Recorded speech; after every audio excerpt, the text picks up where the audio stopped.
हम लोग स्टार्ट करते हैं अपनी आज की वीडियो को। हमारा एपिसोड स्टार्ट होते ही सबसे पहले हम देखते हैं फिफ्थ एल्डर को, जिसके सामने हाउटियन फॉर्मेशन एक्टिव हुई होती है और फिफ्थ एल्डर अभी उसी से धचका खाकर वापस आया होता है, जिसे देखते ही फिफ्थ एल्डर काफी ज्यादा गुस्सा हो जाता है, क्योंकि अभी ही जब कब इस वॉर में आया है उसे किसी ने सबसे पहले बैक डाउन किया होता है और उसे सप्रेस कर दिया होता है, जिसकी वजह से उससे ये बर्दाश्त नहीं हो रहा होता। और इसी के साथ ही फिफ्थ एल्डर कहता है, मुझे ऐसा लगता है कि हाउटियन फॉर्मेशन को जो भी इंसान हैंडल कर रहा है वो मेरे साथ फेस टू फेस फाइट करना चाहता है, मगर यहाँ पर फिफ्थ एल्डर को एक बार का पता नहीं होता कि उसकी साउंड पावर लेवल 96 की है। लेकिन वहीं पर तांग शाओ, जो कि अभी तक के डोरगो कॉन्टिनेंट के सबसे पावरफुल क्लैन का माइटी मास्टर है, उसकी पावर एक तो लेवल 97 की है, दूसरा उसकी पावर उससे काफी ज्यादा स्टेबल है। मगर जैसे ये सब चल रहा होता है उसी के साथ ही एल्डर वेनम जल्दी से आकर मास्टर शाओ गैंग को यहाँ से उठा लेते हैं और मास्टर शाओ गैंग भी सर में काफी ज्यादा इंजूर हो चुके होते हैं, जिसके साथ जैसे ही एल्डर वेनम उन्हें यहाँ पर लेकर आते हैं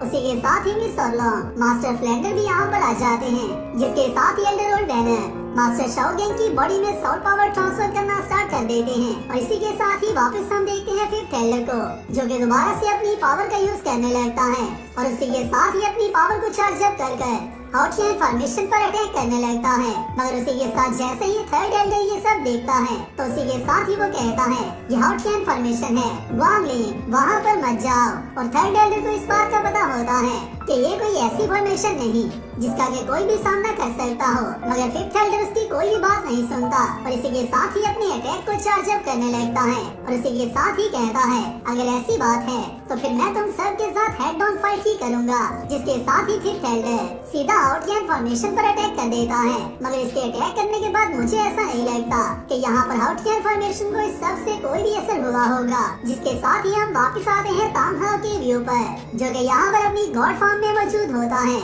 और तांग हाओ की इस पावर को देखते ही तांग सेन कहता है, ये टेक्निक सच में काफी ज्यादा अमेजिंग है, इसमें से निकल रही पावर टोटली किसी गॉड लेवल की पावर है। आखिरकार ये टेक्निक क्या है? जिसके साथ ही हम देखते हैं जैसे ही तांग हाओ आगे बढ़ने लगता है तो उसी के साथ ही वो अपनी सेकंड ब्लैक साउल लिंक को वियर कर लेता है, जिसे देखते ही गोल्डन क्रोकोडाइल दोबारा से अपनी seven spirit technique guardian spirit form का यूज करता है, जिसके साथ ही हम दोबारा से बहुत ही बड़े गोल्डन क्रोकोडाइल को देखते हैं और इसकी बॉडी पहले वाले गोल्डन क्रोकोडाइल से भी ज्यादा अमेजिंग और ज्यादा अच्छी लग रही होती है, जहाँ से मुझे ऐसा लगता है इस गोल्डन क्रोकोडाइल की स्पिरिट बॉडी की पावर पहले की स्पिरिट बॉडी की पावर से काफी ज्यादा होती है। और इसी के साथ ही गोल्डन क्रोकोडाइल दोबारा से तांग हाओ पर अटैक करने के लिए आगे बढ़ने लगता है, मगर उसी के साथ ही तांग हाओ की ब्लैक साउल लिंक गोल्डन में तब्दील हो जाती है और तांग हाओ इस साउल लिंक को भी बंद कर देता है। और जैसे ही ये साउल लिंक भी डिस्ट्रॉय होती है तो ये तांग हाओ की बॉडी और हैमर को वही पावर प्रोवाइड करने लगती है, मगर उसी के साथ जैसे ही गोल्डन क्रोकोडाइल का तांग हाओ पर अटैक हुआ होता है तो उसी के साथ ही तांग हाओ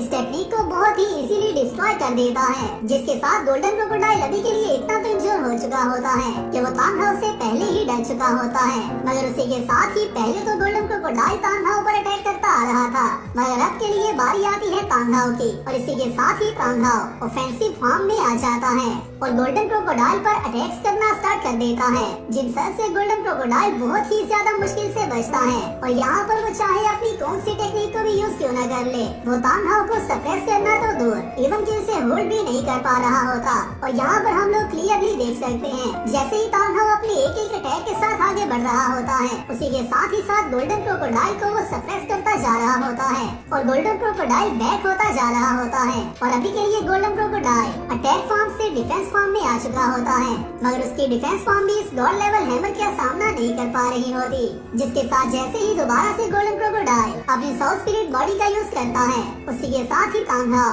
अपनी हीनर स्पिरिट से गोल्डन क्रोकोडाइल पर अटैक कर देता है। और यहाँ पर तांग हाओ की इस अटैक में हम लोग क्लियरली देख सकते हैं जियालिंग गेट की तो टोटली बैंड बज रही होती है, क्योंकि यहाँ पर मौजूद वॉल्स चाहे कितनी भी ज्यादा पावरफुल क्यों ना हो, वो तांग हाओ के इस अटैक के अंदर आकर टोटली हर चीज डिस्ट्रॉय होती जा रही होती है। जिसके साथ जैसे ही तांग हाओ इस गोल्डन क्रोकोडाइल पर दोबारा से अटैक करता है तो गोल्डन क्रोकोडाइल की हालत काफी ज्यादा खराब हो जाती है। और इसी के साथ ही आता है तांग हाओ का अभी तक का सबसे ज्यादा माइटिएस्ट अटैक, जो कि सिर्फ तांग हाओ का ही नहीं बल्कि हाउटियन हैमर की हिस्ट्री का अभी तक का सबसे ज्यादा पावरफुल अटैक है, जिसका यूज करते हुए तांग हाओ ने आज से पहले भी अपने से काफी ज्यादा powerful grand soul land master को डिफीट कर दिया था। और ये वही टेक्निक होती है जिसका नाम सुमिरू हैमर होता है। और जैसे ही तांघाओ इसे यूज करता है तो उसी के साथ ही हमें एवन के एक पहाड़ के जितना हैमर यहाँ पर देखने को मिलता है, जिसके साथ ही तांघाओ इस हैमर का यूज करते हुए गोल्डन क्रोकोडाइल पर अटैक करता है। और अभी के लिए तो ये अटैक इतना ज्यादा पावरफुल होता है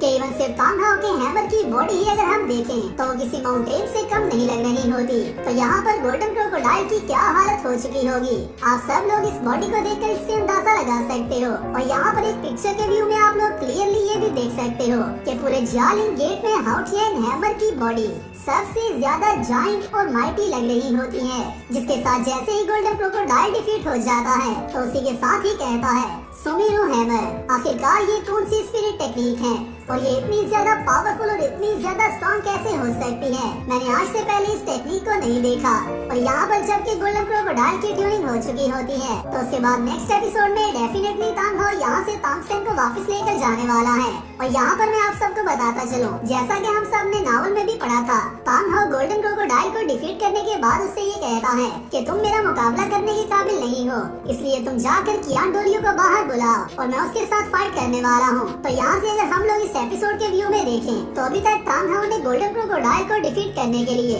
सिर्फ 2 ही ब्लैक टोटली डिफाइन करती है, जिसके साथ ही हमारा ये एपिसोड यहाँ पर कंप्लीट होता है। नेक्स्ट एपिसोड से रिलेटेड कुछ डिटेल्स में नॉवल के चैनल पर अपलोड कर दूंगा और इसी के साथ ही हमारा ये एपिसोड यहाँ पर कंप्लीट होता है। वीडियो आपको अच्छी लगी है तो वीडियो को लाइक कर दो, चैनल को सब्सक्राइब लाजमी कर लेना। मैं मिलता हूँ आप सबसे नेक्स्ट वीडियो में, तब तक अपना और अपने प्यारों का